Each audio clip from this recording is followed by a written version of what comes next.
کہ نظام مصطفیٰ کہ ہے خوشی دو منظر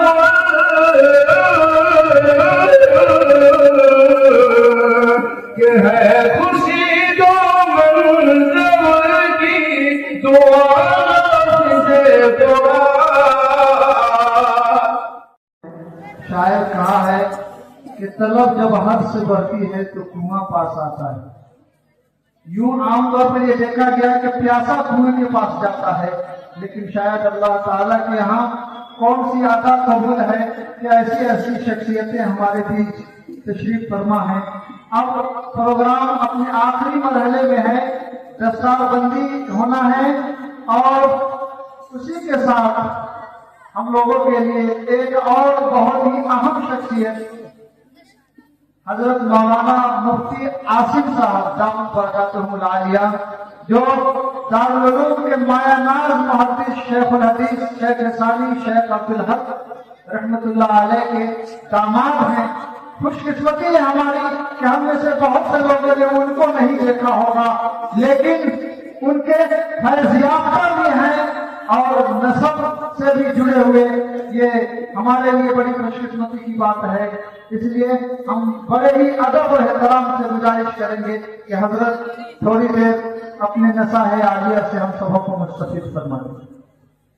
اب اس کے بعد دستار بندی ہوگی اور حضرت صدر صاحب کا خطاب ہوگا. الحمدللہ صدر صاحب کی باکمال مقرر اور بہت ہی قیمتی باتیں ہوتی ہیں، وہ باتیں سن کر کے اور دعا کے بعد آپ سب حضرات تشریف لے جائیں گے. رب العالمین والصلاة والسلام علی نبینا محمد وعلی آلہ وصحبہ اجمعین. اما بعد فاعوذ باللہ من الشیطان الرجیم. بسم اللہ الرحمن الرحیم. وعنده مفاتح الغیب لا يعلمها الا هو ويعلم ما في البر والبحر وما تسقط من ورقة إلا يعلمها ولا حبة في ظلمات الأرض ولا رطب ولا يابس إلا في كتاب مبين. صدق الله العظيم. آج کی یہ بزم، یہ اجلاس عام، آپ جانتے ہیں قرآن کریم کی نسبت پر نظر آ رہا ہے. آج وہ طلبہ کرام جنہوں نے قرآن کریم مکمل یاد کیا ان کی دستار باندھی جائے گی، یا وہ طلبہ جنہوں نے قرآن کو اچھے سے پڑھنے کی مشق کی، جنہیں قرہ کہا جاتا ہے، ان کی بھی دستار بندی ہوگی. ابھی اس سے پہلے میرے محترم مولانا قرآن کریم کی فضیلت پر آپ حضرات کے سامنے بھی بہت ہی قیمتی باتیں پیش فرما رہے تھے. مجھے دعوت دی گئی، میں نے سوچا کیا بولوں، تو میرے ذہن میں سوال ہوا کہ قرآن کی اتنی فضیلت، اتنی عظمت کیوں؟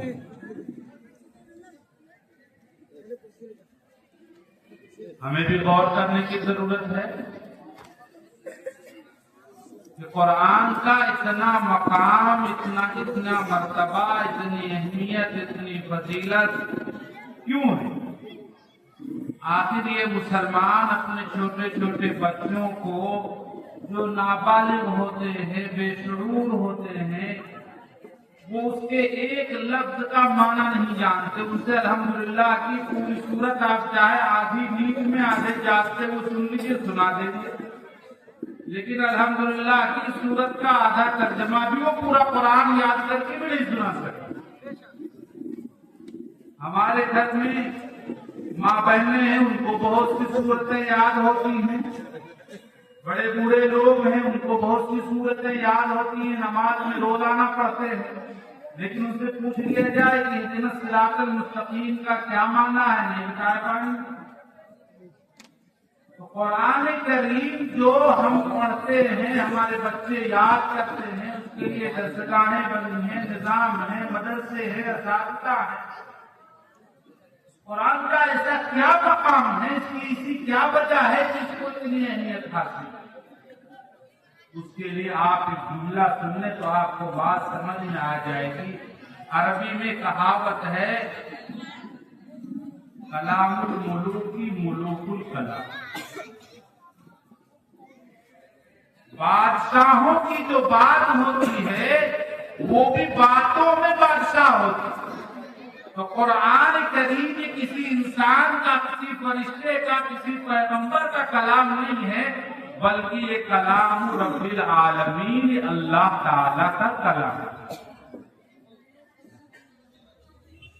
जिसके बारे में अल्लाह ने खुद कहा, इन्ना अंज़लनाहु, ये हमने उतारा है, तंज़ीलुम मिन रब्बिल आलमीन, अल्लाह की तरफ से उतारा गया।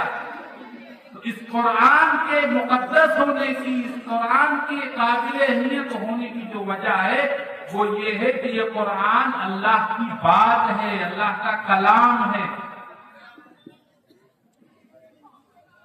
अल्लाह ने खुद उतारा है पूरा कुरान, लौहे महफूज से आसमान दुनिया में उतारा गया, और आसमान दुनिया से थोड़ा थोड़ा करके 23 साल के अरसे में हमारे पैगंबर हजरत मोहम्मद मुस्तफा सल्लल्लाहु अलैहि वसल्लम पर उतारा। तो इसकी निस्बत जमीन से जुड़ी हुई नहीं है, इसकी निस्बत कायनात के खालिक और मालिक से जुड़ी हुई है। और ये कुरान उतारा ही इसीलिए गया है ताकि हम इस कुरान के जरिए डायरेक्ट और बराह रास्त इस कुरान के मालिक और इस कुरान का, ये कुरान जिसका कलाम है, उससे जुड़ जाए, अल्लाह ताला को पहचान ले, वो खालिक है, वो मालिक है। अभी मैंने जो कुरान की आयत पढ़ी उसमें अल्लाह ताला ने अपना तारुफ खुद से, हम कुरान पढ़ते हैं, बड़ा मसला ये है कि हम कुरान समझते नहीं समझते कुरान। हमारे यहाँ अगर कोई आदमी डॉक्टर हो जाए तो बड़ा इजाद है, ठीक है भाई, उसकी जरूरत है। कोई आदमी किसी ओहदे पर पहुंच जाए, उसका बड़ा इजाद है, ठीक है भाई, उसकी जरूरत है। लेकिन हम सारी जिंदगी कुरान पढ़ते हैं, नमाज में सूरह फातिहा पढ़ते हैं, अलम तरा कैफ की सूरत पढ़ते हैं, कुल औज़ु बिरब्बिल फलक, कुल औज़ु बिरब्बिन नास की सूरत पढ़ते हैं, लेकिन हमें कभी एहसास नहीं होता कि मौलाना साहब से, सदर साहब से बैठ जाए कि हजरत थोड़ा हमको समझाने दीजिए कि क्या कहा जाए। पूरी जिंदगी गुजर जाती है, हमें तौफीक नहीं होती कि हम समझे कि हमारा रब हमसे क्या कहना चाह रहा है। हम नमाज की हालत में हैं, रुख अपना दुरुस्त किए हुए हैं, किबले की तरफ किए हुए हैं, नियत बांधे हुए हैं, नमाज के अलावा और कोई काम नहीं कर रहे हैं, और जबान से दुआ निकल रही है, इहदिनस सिरातल मुस्तकीम, लेकिन हमें पता ही नहीं कि हम अल्लाह से मांग क्या है। हम एक रस्म अदा कर रहे हैं, जैसे आदमी कोई भजन पढ़े, कोई गीत पढ़े और पढ़े जा रहा है, किसी तोती को आप कुछ याद करा दीजिए, अल्लाह अकबर, सुभान अल्लाह, माशाअल्लाह, अब वो तोती बोलता रहेगा कि हाँ सुभान अल्लाह माशाअल्लाह, उसे पता ही नहीं कि सुभान अल्लाह माशाअल्लाह का क्या असर है। आज हमारे मुआशरे में कुरान को याद करने वाले और कुरान को पढ़ने वाले अल्हम्दुलिल्लाह बढ़ रहे हैं और बढ़ेंगे इंशाअल्लाह। हमने अपने बचपन में देखा कि मस्जिदें खाली होती थी, तरावीह पढ़ाने वाले नहीं मिलते थे। आज अल्हम्दुलिल्लाह अल्हम्दुलिल्लाह इस बर्रे सगीर में, हिंदो पाक, बांग्लादेश और हिंदुस्तान में और नेपाल, इस पूरे खित्ते में अक्सर जगहों पे तो यही हाल है कि बाकायदा तरतीब बनती है कि भाई इस साल तुम सुना लो, अगले साल तुम सुना लो। ये इतने हाफिज हो गए जो यकीनन इन मदारिस की मात है, इन मदारिस का पैदान। तो अल्हम्दुलिल्लाह तादाद बहुत है, लेकिन आज जरूरत है कुरान के मफ़हूम को समझने की। अल्लाह ताला हमसे मुखातिब है, तो उसको हम समझें कि अल्लाह हमसे क्या कहना चाह रहे हैं, ताकि कुरान से डायरेक्ट हम लोग फायदा उठाने वाले बन जाए। वरना क्या बात है, कि हजरत उमर रज़ियल्लाहु अन्हु मक्का में कमेटी बैठी। ये हुआ कि भाई मोहम्मद का किस्सा बहुत आगे बढ़ गया सल्लल्लाहु अलैहि वसल्लम, अब इनका किस्सा लपेट दिया जाए, इनका खात्मा कर दिया जाए। इस वजह से आवाज आ रही है थोड़ा थोड़ा खामोश हो जाओ भाई, हम ज्यादा लंबी बात नहीं करेंगे।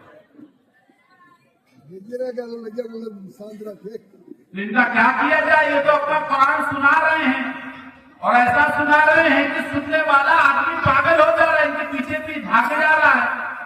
हजारों साल का हमारे बाप दादा का दीन और हमारे पुरखों का ये लाया हुआ कलीमा मोहम्मद का एक कलाम सुन लेता है, आदमी दीवाना हो जाता है। भाई कौन सा कलाम लेकर आए? इनका तो मामला ऐसा है कि इनका कुरान सुनकर, इनका कलाम सुनकर घर में पता चला कि बाप जो है ईमान ले आया, बेटा काफिर है, बेटा ईमान ले आया, बाप काफिर है, माँ ईमान ले आई है, बेटी काफिर है, बेटी ईमान ले आई, माँ काफिर है। ये हालत पूरे घर में उनका कटपट मचा रखा है। लिहाजा इनका कुछ इंतजाम किया जाए।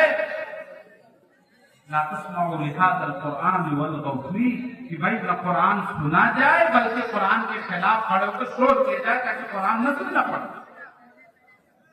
इसलिए कि मोहम्मद जो कुरान पढ़ते हैं ऐसी उसके अंदर कशिश है। रिवायतों में आता है कि हमारे नबी मोहम्मद सल्लल्लाहु अलैहि वसल्लम जब रात में कुरान अपनी बैठक पर पढ़ते थे, मस्जिद में पढ़ते थे, बड़े बड़े काफिर, शदीद दुश्मन, सख्त तरीन दुश्मन अबू जहल, उतबा, इस तरह के टाइप के बड़े बड़े जो सबसे सख्त दुश्मन, वो भी जो है वो आके सुनते। ये फैसला हुआ कि भाई इसको रोकना है, तुम मोहम्मद ही का किस्सा खत्म कर दो। लेकिन हमारे नबी खानदान के थे, बड़े नाम नसब वाले थे, काम आसान नहीं था। तो सबने हजरत उमर को कहा, उमर ये काम कर सकते, भाई उमर से कौन पंगा ले। बात तय हुई कि ठीक है। उमर भी उस वक्त रज़ियल्लाहु अन्हु नहीं बने थे, उनको भी जोश आया, तलवार लिए और थे ही सूरमा, ताकत के मालिक, नंगी तलवार लेकर घर से निकल। गुस्से में लाल पीले कि आज जो है हम अपनी सरजमीन से इस किस्से को खत्म कर देंगे कि आज घर घर पर कुरान सुनने वाले और पढ़ने वाले मिल रहे हैं। लेकिन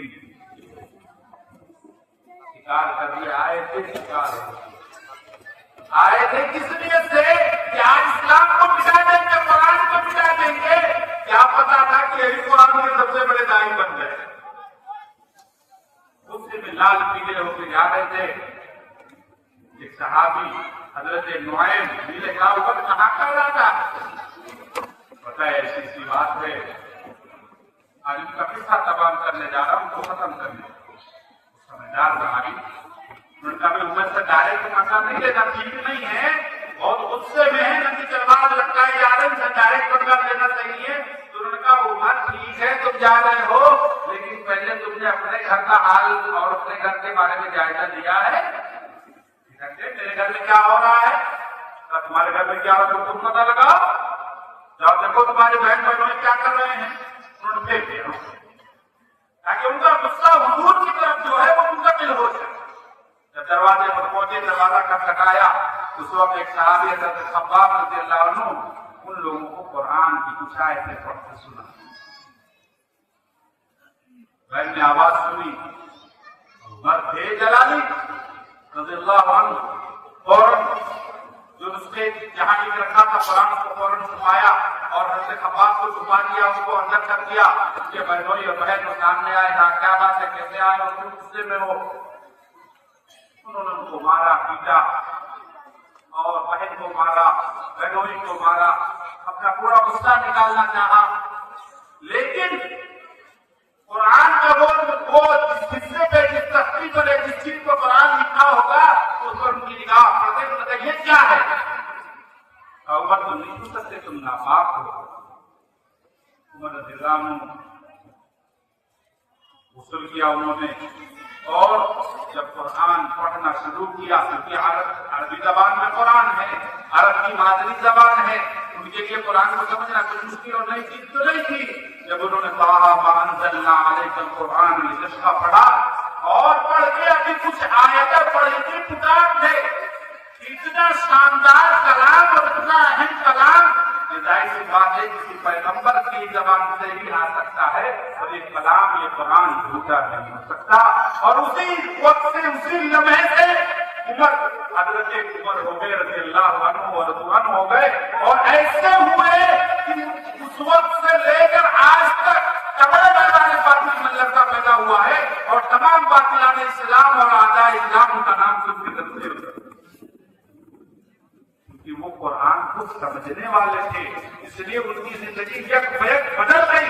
آج ہم قرآن پڑھتے ہیں، اتنا اس کی تلاوت قاری صاحب نے کی، لیکن ہمارے بیٹے ویڈیو بنانے والے ویڈیو بنا رہے تھے، ٹہلنے والے ٹہل لیتے، اس قرآن نے ہماری طبیعت پر کچھ اثر نہیں۔ اس لیے بھائیوں، قرآن کا اثر لینے والا بنے، قرآن کو سمجھنے کی کوشش کرے۔ اللہ تعالیٰ ہم سب کو قرآن سے لگاؤ نصیب فرمائے۔ وآخر دعوانا ان الحمد